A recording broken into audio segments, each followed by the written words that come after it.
Ahoj Janči. Peťo, ahoj. Ja ťa zdravím, že teda sme sa stretli takto. Konečne si sa odhodlal verejne vystúpiť a povedať asi ako jediný účastník, zrejme aj preto, že si jediný, ktorý je čestný z týchto ľudí, ktorí vystupujú v prípade Gorila. Momentálne na Slovensku je z toho veľká kauza. Áno. My keď sme sa stretli, tak si mi hovoril, že máš mnoho informácií ohľadom korupčného správania politikov, aj nepolitikov, aj rôznych skupín, a vtedy sme sa bavili, že by bolo dobre toto všetko riešiť. To bola jeden z dôvodov založenia politickej strany Právo a spravodlivosť, a tým, že si sa totožnil s týmito cieľmi, som veľmi rád. Jednak aj osobne poznáš moje veci, čo som bol krivo poobviňovaný, tak som zase nabral silu, že na Slovensku treba to právo a spravodlivosť sa aspoň pokúsiť a vynaložiť čo najviac síl. Si človek, ktorý jediný hovorí s ohľadom Gorily, ktorí sú tam spomenutí, jediný hovorí presne tie veci, ktoré sa dajú overiť, a zároveň relevantne spochybňuješ ten analytický mix. Tí, čo tomu rozumejú, vedia, že ten analytický mix je jedna z variant, ale nikdy sa na to nedá spoľahnúť, ale je to vypracovanie, je to bežná činnosť. Áno? Áno. Takže dneska sú vytvorené 2 vyšetrovacie tímy, čo je prinajmenšom divné, že si zložky tvoria vyšetrovacie tímy nezávisle od seba. No a zrejme sú tam, ako si mi hovoril, ľudia, ktorí nepriamo sa zúčastňovali na takýchto veciach, čiže vlastne vyšetrujú zase sami seba. No ja by som ti chcel položiť pár otázok. Trvalo to dlhšie, kým si sa odhodlal, čo si mi aj jasne vysvetlil. Prečo vlastne teda si jediný, ktorý hovorí, ako to bolo? Bol som 21 rokov policajt. Časť policajného života, keď to môžem týmto žargonom povedať, som strávil na Úrade boja proti korupcii. Nastúpil som tam v roku 2004 ako radový člen oddelenia osobitných činností. Bola to tzv. Riaditeľská operatíva úradu, kde vedúci priamo podliehal riaditeľovi úradu. Rok som bol radovým členom a po roku som sa stal vedúcim oddelenia osobitných činností. Naše oddelenie sa zaoberalo najzávažnejšími prípadmi ekonomickej trestnej činnosti a trestnej činnosti korupcie a podplácania. Vecná príslušnosť Úradu boja proti korupcii v tom čase bola, kde škoda bola nad 60 miliónov korún. Týmito vecami sme sa zaoberali. To som si zažil, preto to bolo aj mne tak vytvorené, aby... Áno, veľmi veľakrát sa vlastne tá škoda napočítala tak, aby sme boli príslušní. Umelo. Tak to povedz. Jasné. Ja to hovorím tak a ty tak, ale máme obidva pravdu. Oddelenie bolo dislokované mimo úradu, mimo centrálu, lebo vykonávalo operatívnu spravodajskú činnosť. My sme vlastne, bola taká malá slovenská informačná služba úradu. Na polícii vlastne. Čiže boli ste tam odborníci, školení, prechádzali ste pravidelne detektormi lží, čiže naozaj to, že by ste vy poškodzovali záujmy Slovenska alebo páchali trestnú činnosť, bola absolútne eliminovaná. Zdalo sa mi to absurdné, lebo naše oddelenie, môžem to povedať s plnou vážnosťou, zachránilo miliardové škody tomuto štátu. Boli sme nasadzovaní na najťažšie prípady. Keď ma zbavia mlčanlivosti, poviem ktoré, ale v tom čase, keď bol prípad Gorila, sme pracovali napríklad na trestnej činnosti korupcie pri privatizácii Bratislavského letiska. Ale to bol iba jeden z prípadov. Áno. Proste miliardové škody sa riešili a riešili ste ich úspešne. A momentálne sa vyťahujú kauzy, ktoré sú viac či menej politicky motivované. Dá sa to tak povedať. Ty si v podstate povedal, že nemáš problém sa aj s Tomom Nicholsonom stretnúť. Ja si myslím, že keď teda by bola tá príležitosť, kľudne ešte sa môžeme. Zase si jeden z mála, ktorý po tejto gorile to je ochotný urobiť. To, že ťa hádžu do nejakého vreca, je podľa mňa čisto politicky motivované. Ja ťa opravím ešte, ja som sa už s Tomom Nicholsonom stretol a ešte som bol vtedy policajt.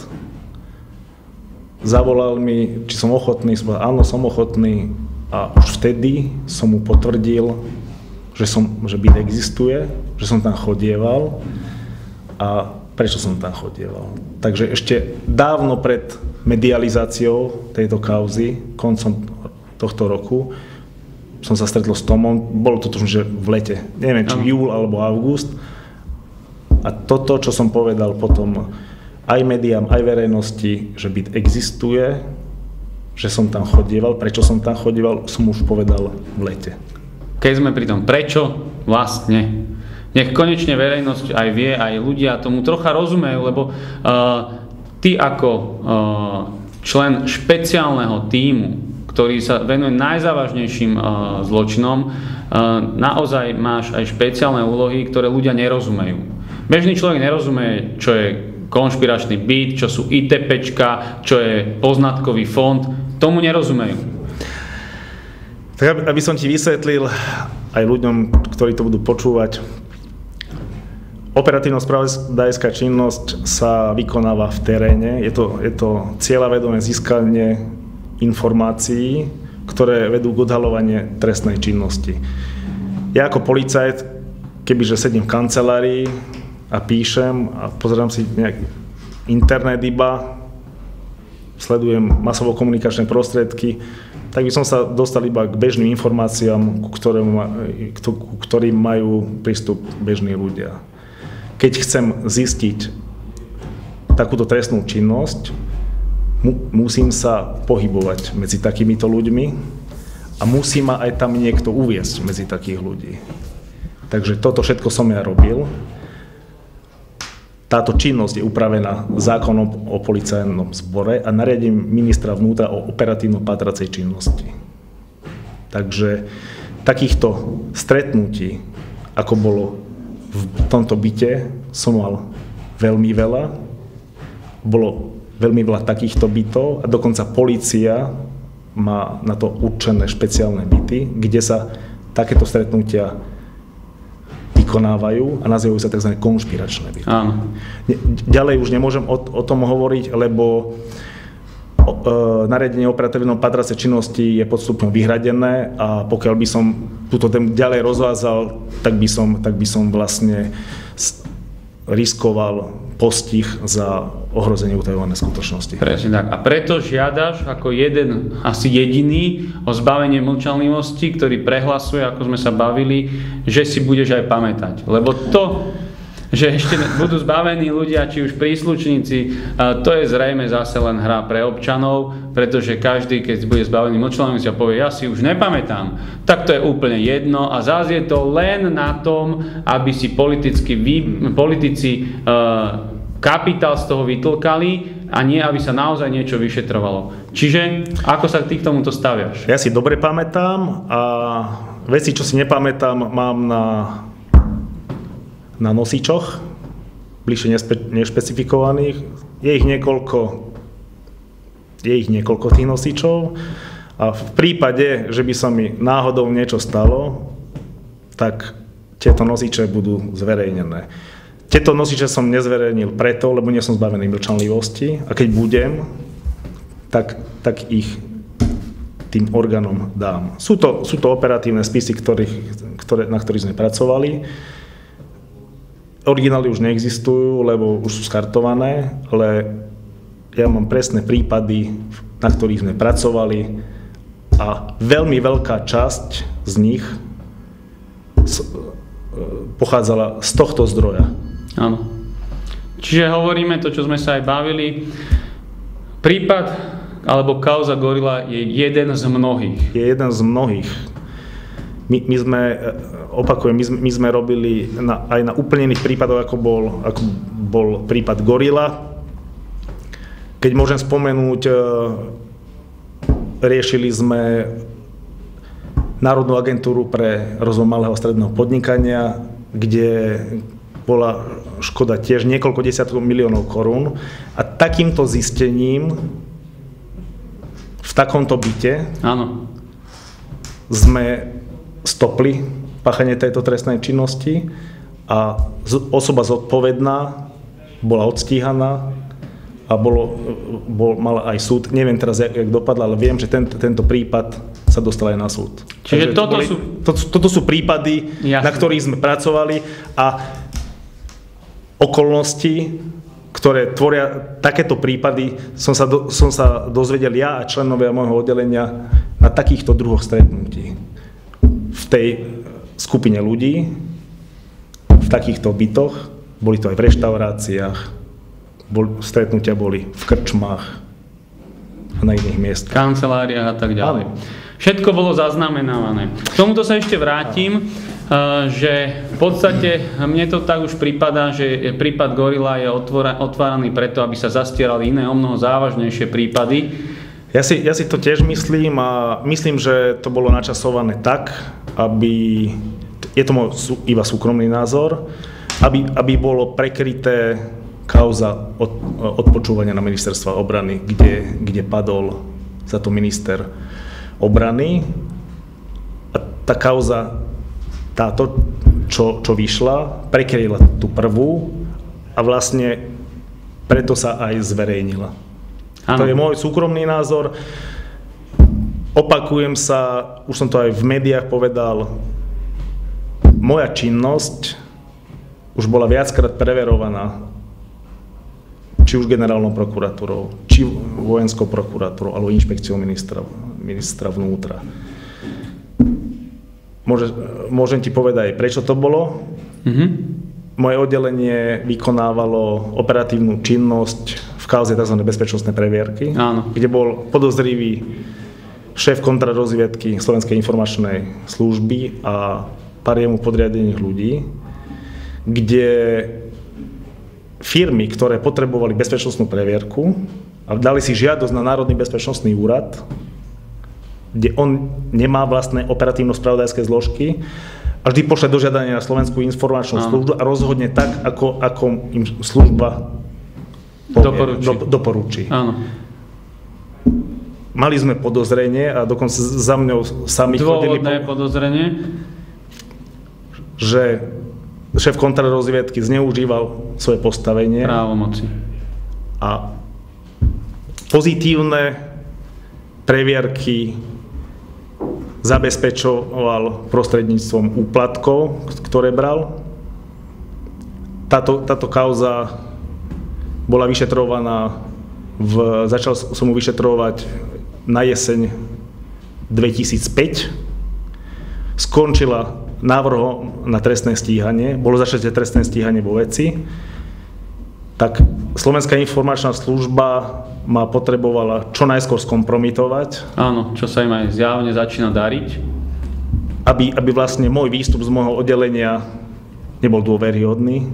Čo sa im častočne aj podarilo, lebo to, že tieto, by som povedal, šalátoviny poslali na vojenskú prokuratúru, generálnu a inšpekciu, tak začalo trestné stíhanie. Začalo trestné stíhanie, nie voči mňa, ale vo veci. Áno. A aby som ja nebol nejak zainteresovaný v tom prípade, tak v trestnom stíhaní vo veci, tých bezpečnostných previerkách, už som nemohol ďalej pracovať. Áno. Takže podarilo sa im vlastne odstaviť toho, ktorý odhaloval ich trestnú činnosť tým, že umelo vytvorili trestné stíhanie, ktoré už vedeli, že nikdy nebude odstíhané, ale keďže v týchto zložkách akékoľvek podozrenie má vplyv na to, že nemôžeš vykonávať ďalej tú činnosť. Áno, ale ja si myslím, že to, že ma odstavili z prípadu bezpečnostnej previerky, konkrétne riaditeľ Úradu boja proti korupcii, bolo správne, lebo aby nebol ani tieň podozrenia, aby som bol presne tak zainteresovaný. Takže de facto sa im podarilo ma odtiaľ vyšachovať. No a toto bolo predmetom, hovorím, 3-krát sa to vyšetrovalo a všetky inštitúcie, ktoré to vyšetrovali, tak posúdili, že sa nejednalo o nejakú trestnú činnosť, ktorý by som sa ja dopúšťal. Áno.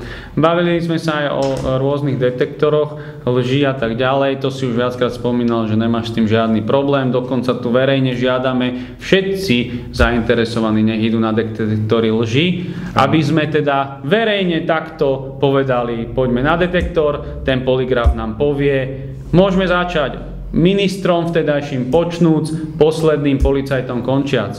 Pretože, aby sme sa vrátili ešte k tým úlohám, tvoja činnosť je tak špeciálna, že musí byť viackrát kontrolovaná, čo aj bolo, a je to niečo podobné ako agent. Dá sa to tak povedať. Dá sa to tak čiže povedať. Musíš prenikať do tých Je to iba štruktúr. podobné, lebo inštitút agenta v trestnom poriadku je špecifikovaný, ale táto činnosť spravodajského operatívneho charakteru má výrazné črty činnosti agenta. Áno. Čiže ty sa musíš dostať do tých zločineckých skupín, musíš im komunikovať. Čiže musíš byť kvázi nápomocný. Dá sa to tak povedať, musíš javiť tie známky toho. Že bez toho, čiže dá sa to, keď sa to zle interpretuje, povedať aj tak, že no on je s nimi v úvodzovkách. Na prvý pohľad môže to tak vyznieť. Môže to tak vyznieť. A práve čím sa to odlišuje, a to ako právnik teda tiež viem, robia sa určité záznamy, hlási sa dopredu, kde sa stretávaš. Robili ste takéto záznamy? Samozrejme, že sme robili, všetká naša činnosť bola v súlade s tým právnymi predpismi, čo som ti hovoril, zákon o policajnom zbore a nariadenie ministra vnútra o operatívno-patracej činnosti. Existuje poznatkový fond každého operatívneho oddelenia, existuje kartičky informátorov, kde sú zapečatené mená tých osôb, áno, ktoré keby sa ti niečo stalo napríklad. Áno. A každé stretnutie s tými osobami musí byť hlásené nadriadeným, napíše sa do knihy stretnutia s informátormi a vždy musí byť nejaký výstup. Ten výstup sa volá kriminálna informácia, je to pod stupňom vyhradené a každá táto kriminálna informácia na úrade boja proti korupcii bola hodnotená riaditeľom úradu boja proti korupcii a jeho zástupcom pre vyšetrovanie. Oni určili, či sa jedná o trestný čin alebo nejedná, lebo nie každý výstup z takéhoto stretnutia bol to, že sme zistili trestný čin. Niekedy sme sa rozprávali iba o počasí. Áno, ale aj tak ste urobili záznam. Ale samozrejme bol záznam, aj predom bolo oznámené, že kde ideme a s kým ideme. Áno, aby to náhodou niekto nezneužil. Áno. Presne tak. Ale tieto záznamy už samozrejme zrejme nie sú, už je len nejaká informácia z niekadiaľ, plus analytici k tomu dali svoj názor a preto je možné to teraz prekrútiť. Keď si všimneš tie odposluchy, moje odposluchy sa výrazne líšia od tých odposluchov, údajných odposluchov iných osôb. U mňa sa tam nikde na tých odposluchoch nepočuješ tam, že by som bral nejaké peniaze. To ja viem. Alebo že by som žiadal nejaké peniaze. Ale výstup zo Slovenskej informačnej služby už bol, že berem, tuším, 100 000 korún štvrťročne a ešte nejaké sumy tam boli. 100 000 korún. Koľko si zarábal v tom čase? Zarábal som mesačne okolo 30 až 35 000 čistého plus odmeny. Čiže zhruba mohlo to byť niekedy aj 40-50 000. Boli také... A niekto chce tvrdiť, že by si zobral 100 000 korún štvrťročne. Čiže 30 000 mesačne za to, aby si sa nehal... Čo ti hrozilo v takomto prípade, keby táto niekto došiel? No, trestný čin, prijímanie úplatku verejného činiteľa, tam je trestná sadzba veľmi vysoká. Okolo 8 rokov a vyššie. Takže určite by som toto za takúto sumu, keď sa rozprávame už len o sume, nie o charaktere, čo ja by som nikdy nezobral, tak by som to určite za takúto sumu neurobil. Takže to je zrejme každému jasné, že sa nedá kúpiť niekto, kto zarába 50 000 mesačne za 30 000. To mne je dosť jasné, akurát možno to nie je jasné niektorým analytikom. Mal som informácie znútra Slovenskej informačnej služby od od čestných spravodajských dôstojníkov, že na mojej diskreditácii v tom čase už pracovala celá kontrarozviedka, bolo to okolo 600 ľudí. Fú, tak to si ešte celkom dobre ustal, že žiješ.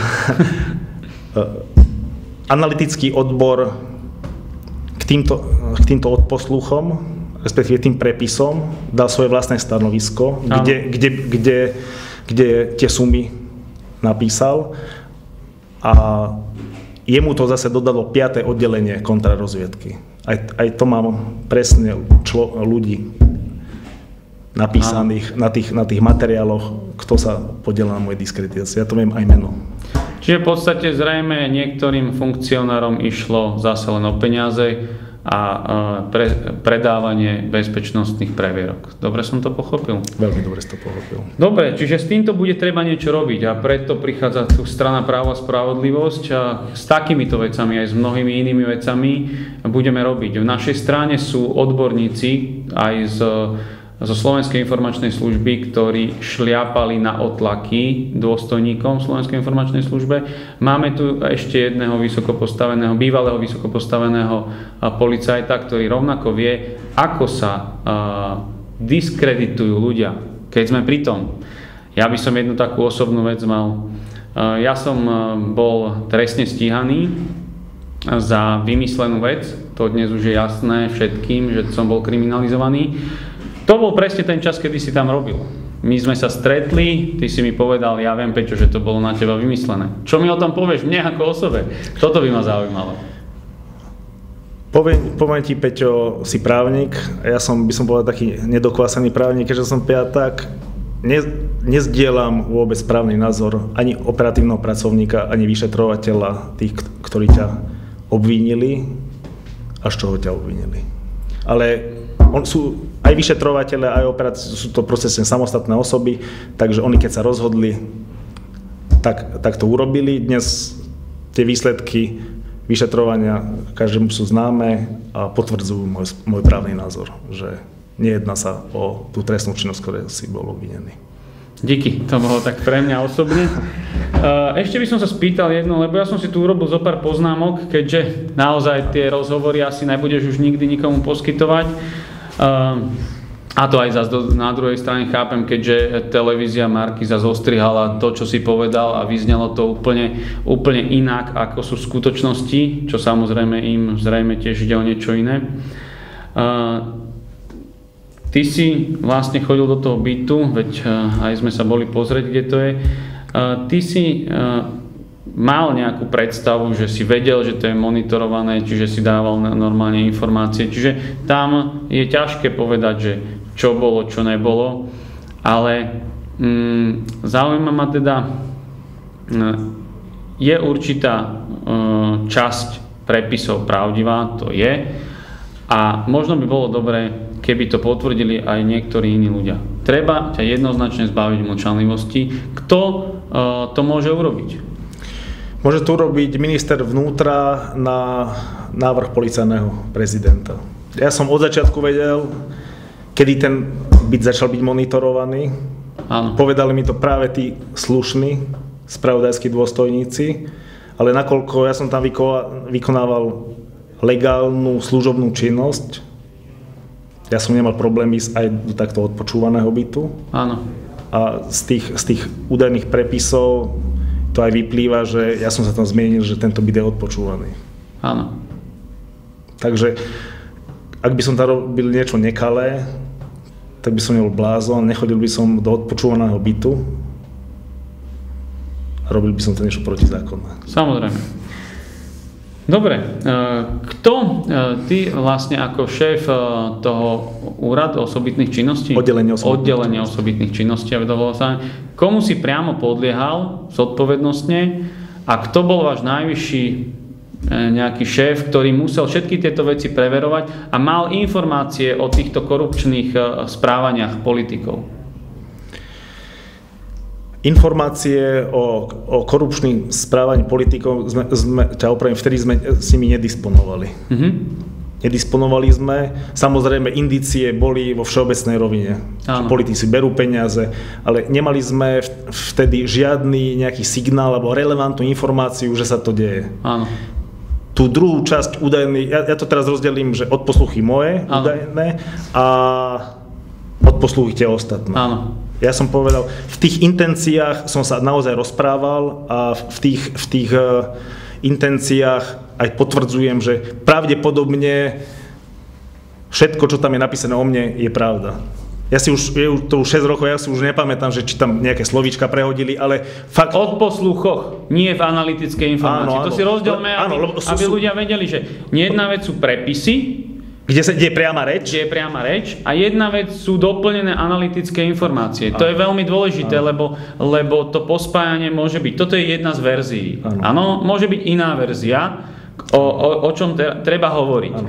A to, ako to naozaj bolo, je potrebné zbaviť mlčanlivosti, aby ľudia vypovedali. Ty si zatiaľ jediný, ktorý verejne prehlasuje, zbavte ma mlčanlivosti, ja budem svedčiť, ja si všetko pamätám a na ostatné vám doložím dôkazy. Je to tak? Je to tak. Po novom roku mi zavolala redaktorka SME a opýtala sa ma priamo otázku na existenciu tohto bytu. Ja som jej neklamal, povedal som jej, áno, byt existuje, chodil som tam. Som ochotný, pozbavený mlčanlivosti. Všetko povedať človek. To si asi jediný. Nebojíš sa? Nebojím sa, ale pravda oslobodzuje a tie veci, na ktoré som prišiel pri takéto služobnej činnosti, boli nimi vždy zákonným spôsobom naložené. Dobre. No, takže ako to vlastne bolo v tom čase, keď si teda vykonával túto činnosť? Bol určitý minister, bol určitý policajný prezident. Ja mám informácie, že veľa vecí sa robilo po politickej línii. Zasahovali vtedajší funkcionári do vyšetrovania? Priamy zásah politických funkcionárov. Bol som im svedkom, keď som bol radovým členom oddelenia osobitných činností, kde vtedajší riaditeľ, pán Šátek, priamo informoval vtedajšieho ministra vnútra každý týždeň o prípadoch, ktoré sme robili a čo mám informácie, dostal priamo pokyny, ako sa veci majú riadiť. Čiže napriek tomu, že to je v rozpore s trestným poriadkom, to je ešte trestný poriadok takéto konanie nepripúšťa, naopak vyšetrovateľ je procesne samostatný orgán, ktorému žiaden ani nadriadený nemôže určovať, čo má vyšetrovať a čo nemá vyšetrovať, je to procesne samostatný orgán. Čiže vtedajší minister jednoznačne usmerňoval policajného prezidenta a ten usmerňoval ďalších ľudí. Nie, riaditeľ úradu boja proti korupcii vtedajší chodil priamo k ministrovi. Áno. A nebol to služobným postupom cez policajného prezidenta, takže chodil priamo. Čiže aj služobne obchádzali zákon, aj v podstate priamo porušovali trestný zákon. Podľa môjho právneho názoru áno. Dá sa to tak povedať. No takýto človek zase kandiduje niekde na poslanca. Je to paradox. Čo som chcel ešte povedať? Hovorí sa tu stále o Pente. Áno, v tejto gorile a tak ďalej. Nemáme len jednu finančnú skupinu, len jednu lobistickú skupinu. Ako to funguje? To zabezpečovanie, to prepájanie, kde to je ešte zákonné, kde to je nezákonné. Sú takéto skupiny v policajnom zbore, ktoré viac či menej pomáhajú nejakým finančným skupinám? Poviem za seba. Stretával som sa nielen so Lomvargom, ktorý, by som povedal, silovo zastrešoval finančnú skupinu Penta. Vysvetlím, čo je silové zastrešovanie. Poprosím, lebo... Vždy, keď finančná skupina má nejaké ekonomické záujmy v nejakej oblasti, nie je jediná. Vždy pri takýchto transakciách príde k tzv. Trecím plochám, kde sa začne vyjednávať. Áno. A ekonomická skupina konkurenčná ju zase silovo prikrýva iná osoba, tak tieto osoby sa stretnú a rokujú, za akých podmienok je ochotná tá druhá skupina by som povedal, odstúpiť od svojich požiadaviek. A tá prvá finančná skupina je zase dá priestor v inej oblasti, kde ona ustúpi zase zo svojich požiadaviek. Takže by som povedal, sú to také vyjednávačky. Takže dá sa povedať, že taká mafia vo veľkom. To je názor, ale dá sa to tak povedať a dosť to vystihuje tento názor. Jasné. Biele goliere. Áno, biele goliere. Jasné. Tiež chcem ešte povedať, že stretával som sa aj s osobami, ktoré silovo zastrašujú finančné skupiny, aj GNT, aj Istro Capital. Takže Zolo Varga, s ktorým som sa stretal v tomto byte, nebol jediná osoba, s ktorou som sa takto stretal. Akurát v tomto prípade. Čiže je zase zvláštne, že v tom čase sa vyťahol len spis Gorila, keď sa tam vlastne aj iné odposluchy diali, áno? Takže je to zase tendenčne vyťahnuté. Podľa môjho názoru. V podstate tendenčne, lebo prebiehal tam prípad Gorila, prebiehal tam nejaký iný prípad, ktorý sa volá Šimpanz napríklad, alebo niečo iné. A tie odposluchy a tie prepisy nie sú iba z tohto jedného, čo vlastne spracoval nejaký analytik. A keďže nikomu sa to nechcelo vyšetrovať, lebo to je tiež menej známa skutočnosť, že Tom Nicholson sa snažil to vyšetriť a v podstate nebola vôľa. Trošičku ťa opravím, vyšetrovalo sa iba moja činnosť v tejto gorile. Tá ostatná činnosť tých politikov a členov tých finančných skupín, to sa nevyšetrovalo. SIS-ka vytiahla iba môj prípad a tento môj prípad sa 3-krát šetril. Toto ostatné ona oddelila. Čiže na odposluchy, respektíve to je tak, odposluch, potom to niekto prepíše, niečo sa prepíše, niečo sa aj neprepíše, k tomu sa spracujú analytické informácie a tie už sa spracujú na základe toho, ako sa to má smerovať, keď je takýto príkaz a tie sa potom použijú. Prvýkrát sa to vlastne komplexne začalo vyšetrovať, keď Tom Nicholson doniesol osobne na úrad veci. Aby sa nepovedalo, že sa nič nerobí, keďže je novinár? Takže vtedy sa to prvý raz komplexne začalo vyšetrovať aj tie stretnutia tých politikov. Dovtedy sa vyšetrovala iba moja činnosť a všetky ostatné tie veci ostávali na SIS-ke. Jasné. V podstate, keď ďalšiu informáciu, čo sme sa bavili, si policajt, ktorý si čestne plnil svoje povinnosti, zrejme to niekomu začalo vadiť. A preto ťa, dá sa povedať, prevelili, bol si v Iraku pol roka, rok? Bol som pol roka v Iraku. Čo to je taká robota v Iraku? Môže tam ísť hocikto, alebo ako to tam je? Nasadzoval si život, alebo... V tom čase už som bol veliteľ útvaru osobitného určenia. Je to elitná protiteroristická jednotka slovenskej polície a mimo zákrokom voči teroristom a nebezpečným páchateľom sme vykonávali ochranu slovenskej ambasády v Bagdade a vykonávali sme aj vykonáva tento útvar ešte stále osobnú ochranu veľvyslanca pri pohybe v Iraku a v Bagdade. Nasadzoval si život? To musia iní posúdiť, ale moja činnosť bola ministrom vnútra Danielom Lipšicom ocenená medailou za obetavosť, ktorú som dostal po návrate z Iraku. Takže naozaj sú tam najlepší z najlepších, dá sa povedať. Áno. Takže potom, ako to prebiehalo ďalej, došiel si, na Gorilu sa už zabudlo. Došiel som z Iraku a ešte som bol pol roka policajt, potom mi policajný prezident oznámil, že sa rozhodol vymeniť vedenie útvaru osobitného určenia s tým, že môžem si vybrať v polícii akékoľvek miesto. Ja som poďakoval za dôveru a požiadal som k 1.10., kedy som dovršil 21 rokov služby do civilu. Čiže 21 rokov si tu vykonával činnosť policajta, špeciálnu činnosť, nasadzoval život.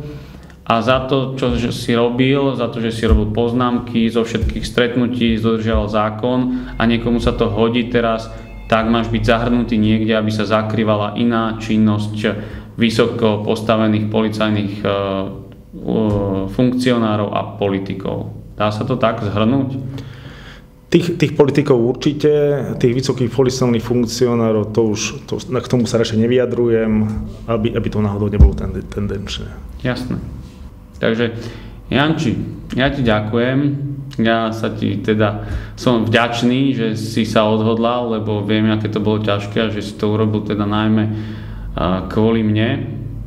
A takisto pevne verím, že pravda vyjde najavo a dokáže sa to, ako to v skutočnosti bolo a nie, aby zase niekto vyberal. Pevne verím, že súčasný minister Lipšic sa nepostaví k tomu ako niekdajší minister Pálko a nebude len rozprávať o zbavovaní mlčanlivosti, takisto ako šéf Sisky nemá dôvod, aby ľudia, ktorí pred 6 rokmi túto činnosť vykonávali, neboli zbavení mlčanlivosti. Uvidíme. Dúfam, že to nebude len nástroj politickej kampane a predvolebnej, tak ako sa mnohokrát už deje, keď zbytočne sa nasadzujú prostriedky, ktoré vôbec nie je potrebné nasadzovať a nenasadzujú sa tam, kde sú omnoho potrebnejšie. Takže toľko by som asi ja povedal. No a my sme napriek tomu, aby som to povedal, Jano je náš člen strany, sám požiadal do teda vyjasnenia týchto všetkých vecí, aby nebol funkcionár, čo ja som plne rešpektoval, aj keď mám na to svoj názor, že nemalo by sa podliehať zbytočným emóciám, ale na Slovensku to už chodí tak, že to, čo je pravda, sa dokazuje o mnoho ťažšie, ako sa vytvára lož. Ja ti ďakujem. Peťo, teším sa na ďalšiu spoluprácu. Drž sa.